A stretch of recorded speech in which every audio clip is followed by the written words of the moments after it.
Pagbubukas pa lang ng One Friday Fights 109, mainit agad ang aksyon. Sina Jean-Claude Saclag at Shazada Ataev agad nagbanggaan sa gitna ng ring.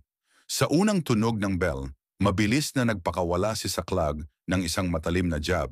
Tumama ito sa mukha ni Ataev, dahilan para siya bumagsak.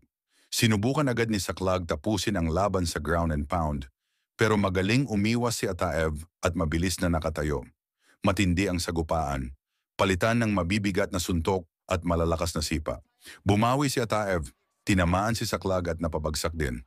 Tinangka ni Ataev na tapusin ang laban, pero matibay si Saclag. Nagawa niyang umiwas at makaiwas sa delikadong posisyon.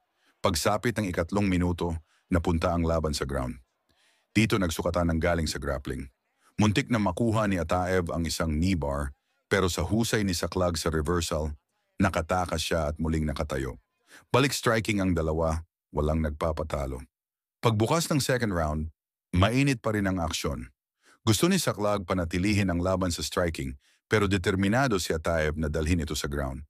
Ilang ulit niyang sinubukan ang takedown at sa huli nagtagumpay siya. Sa puntong ito, kitang-kita ang pagod kay Saclag.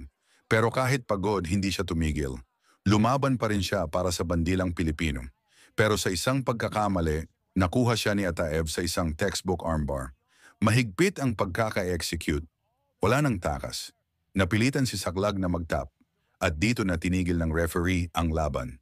Isang dominanteng panalo para kay Shazada Ataev.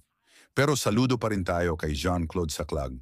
Puso at tapang ang kanyang pinakita. Mabuhay ka, kabayan.